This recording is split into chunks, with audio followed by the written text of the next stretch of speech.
একটা সময় ছিল যখন মানুষ আর প্রকৃতির মাঝে ছিল না কোনো দেয়াল। বন ছিল গভীর, প্রাণে ভরপুর, আর সেখানেই বাস করত এক সুন্দরী তরুণী সায়রা। তার ভাগ্য ছিল এমন এক বন্ধুত্ব যেটা মানুষ কল্পনাও করতে পারবে না। এমনই একটা গল্প শোনাতে যাচ্ছি আজকের এই ভিডিওতে। সায়রা ছিল গ্রামের এক সাদাসিধে মেয়ে, চেহারায় ছিল অপরূপ সৌন্দর্য, আর মনে ছিল পশুদের জন্য মমতা। মা মারা গেছে অনেক আগে, বাবা একজন ওঝা, কিন্তু সায়রার মন ছিল একেবারে আলাদা।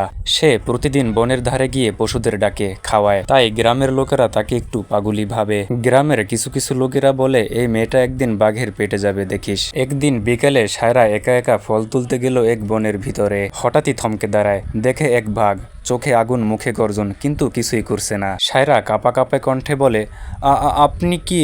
আপনি আমাকে কিছু করবেন না তো? কিন্তু বাঘটা শুধু তাকিয়েই থাকে, তারপর ধীরে ধীরে ফিরে চলে যায় জঙ্গলের অন্ধকারে। সায়রা নিঃশ্বাস ফেলে আর চুপচাপ ভাবে যে বাঘটি এত কাছে এসেও আমাকে কিছুই করলো না। পরদিন সায়রা কিছু মাংস আর ওষুধ নিয়ে যায় সেই জায়গায়। পরে সায়রা নরম কণ্ঠে বলে, তুমি আসবে, আমি তোমার জন্য খাবার এনেছি, ভয় পেও না। কিছুক্ষণ পর গাছের ফাঁক দিয়ে দেখা যায় সেই বাঘটাকে। সে ধীরে ধীরে আসে এবং খেতে শুরু করে, আর সায়রা খেয়াল করে তার পিছনের পায়ে চোট আছে। পরে সায়রা কথা বলতে বলতে ওষুধ লাগায় আর বলে, তুমি সাহসী, কিন্তু চোট পেলে তুমি কি কষ্ট পাও, তাই না? তারপরে যতই দিন যায় তারা কথা না বলি একে অপরকে বুঝতে পারে। এদিকে গ্রামের কয়েকটা গরু হারিয়ে যায়, সবাই ভাবে বাঘ খেয়েছে। তাই কিছু গ্রামবাসী উদ্যোগ নিল এবার বাঘ মারতে হবে। আবার গ্রামের অন্য কিছু লোকরা বলে সায়রাই তাকে ডাকছে রোজ, মেয়েটার বিচার চাই। তারপর সায়রা বিপদে পড়ে, কেউ তার কথা শুনছে না। পরে সায়রা জহিরকে বলে, জহির ভাই, তুমি বন অফিসার, তুমি জানো ও বাঘটা কেমন, ও কিছুই করেনি। পরে জহির বলে, আমি জানি সায়রা, কিন্তু গ্রামের লোকজন চুপ থাকবে না, আমাকে প্রমাণ চাই। এক রাতে হঠাৎ গর্জনের শব্দে গ্রাম কাঁপে। সকালের আলোয় দেখা যায় বাঘটি ফাঁদে পড়েছে।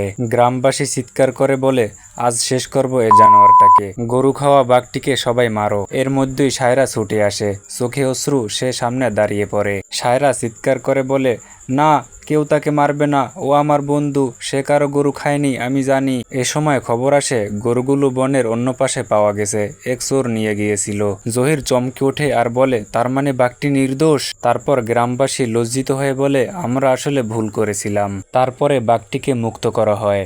বন দপ্তর তার জন্য নিরাপদ অঞ্চল তৈরি করে। সায়রা মাঝে মাঝে যায় তাকে দেখতে। সায়রা বাঘটির পাশে বসে বলে, তুমি আমার বন্ধু, শুধু তুমি বুঝেছিলে আমায় যখন মানুষও বুঝেনি। তারপর জহির বলে, তুমি শুধু বনের রানী না, তুমি সাহসেরও রানী সায়রা। গল্পটি দেখে আমরা বুঝতে পারলাম ভয় নয়, ভালোবাসাই পারে প্রাণ আর প্রকৃতির মাঝে সেতু গড়তে।